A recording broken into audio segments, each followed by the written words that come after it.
Hello, welcome to my channel, or welcome back if you've been here before. My name is Bethanne, and today I am coming at you with a non-bookish video, but I think it's probably something that many of my booktube friends experience, and it's something that probably some of us experience here on booktube, and I'm sure something that a lot of us experience in our professional lives as well, and that is imposter syndrome.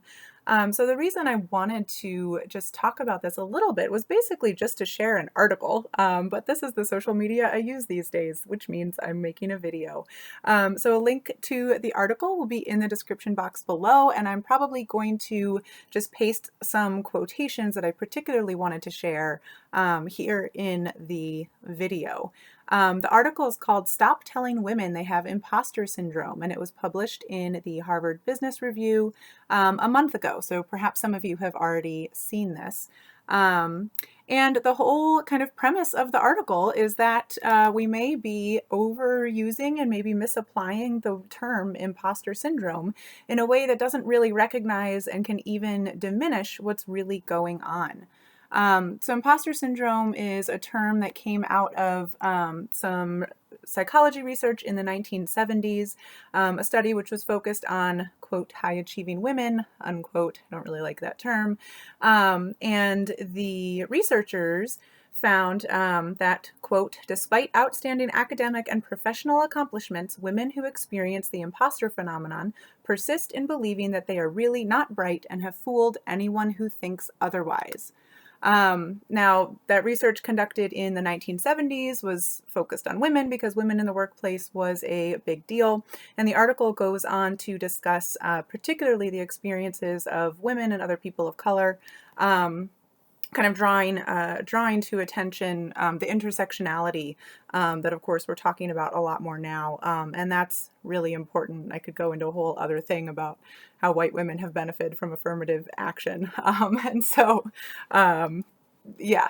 But anyway, so the idea behind this particular article about why we should stop telling women in particular that they have imposter syndrome is that it's still placing kind of the onus and the responsibility for what's wrong on the individuals instead of focusing on how are we changing workplaces to make them more acceptable and inclusive and supportive of workers who don't fit the dominant historical white male norm. And so I thought that point was really, really powerful because at least where I encounter the term imposter syndrome thrown around professionally, we talk about it almost as a joke, or a little bit as like a shorthand code for kind of letting coworkers, especially other female coworkers, know when you're maybe not feeling your best on a particular day. So it does have some utility for saying, I'm feeling a little imposter syndrome-y today.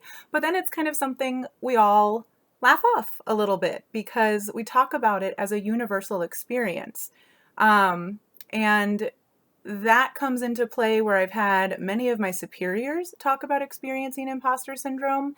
And, especially when it's an older woman, somebody who's a couple decades older than me, it's like, yes, of course you fought your way up through a much more sexist hierarchy than I'm dealing with today.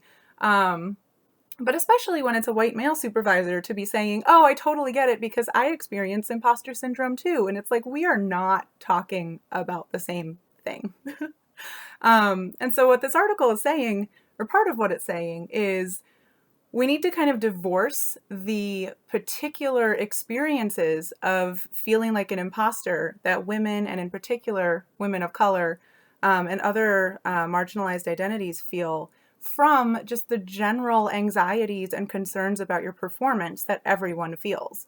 It's totally natural for all of us to feel some anxiety and concern about whether we're doing our jobs right, and concern about whether we fit in socially at work, concern about how our career is going. Like, that's all natural. And it even could be termed, maybe I feel like an imposter. Maybe I feel like I cheated the system or kind of snuck through.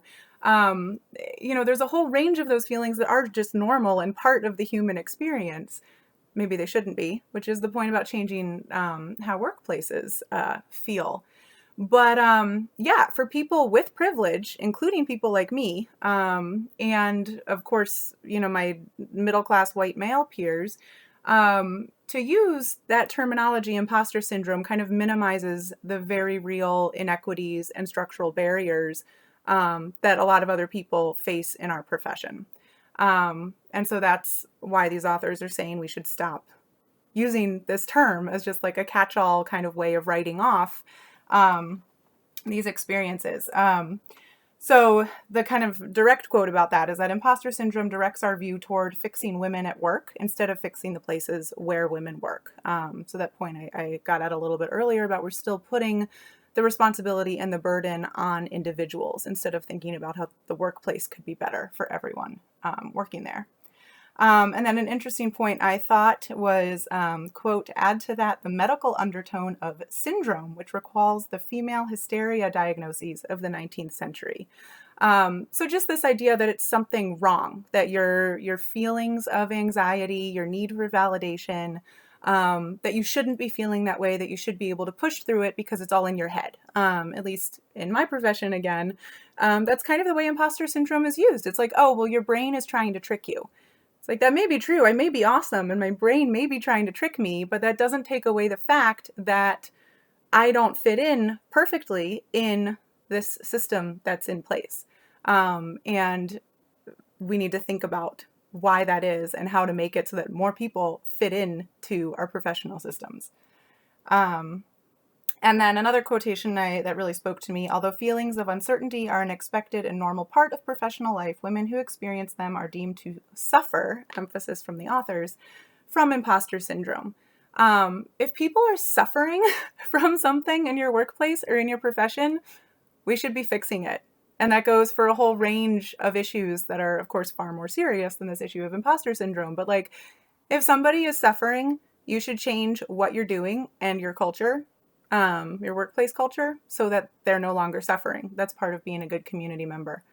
So anyway, these are just some of my disjointed thoughts and a couple disjointed quotations from this article, but I really suggest that everyone read it and just kind of think about when have you used that term imposter syndrome to refer to yourself and to the emotions that you're having?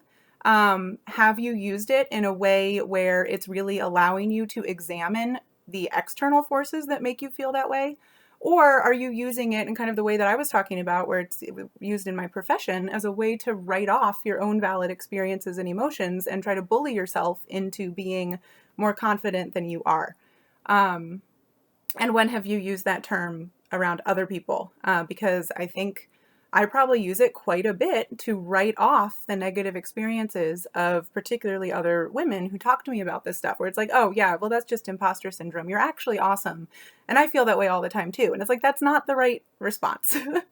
The right response is to create space and take care and figure out how to at least make my little circle of my professional life not a space where people have imposter syndrome, where people feel valued and welcome and like they have the skills or have the support to learn the skills to be a contributing, productive member of that space and that community.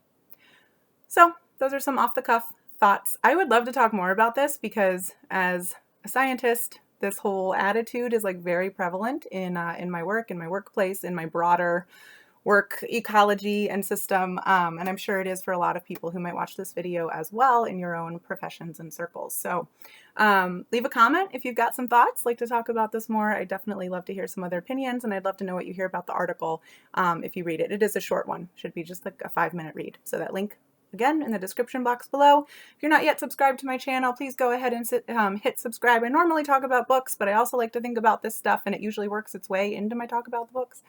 And I will hope to see you all in the next video. Thanks. Bye.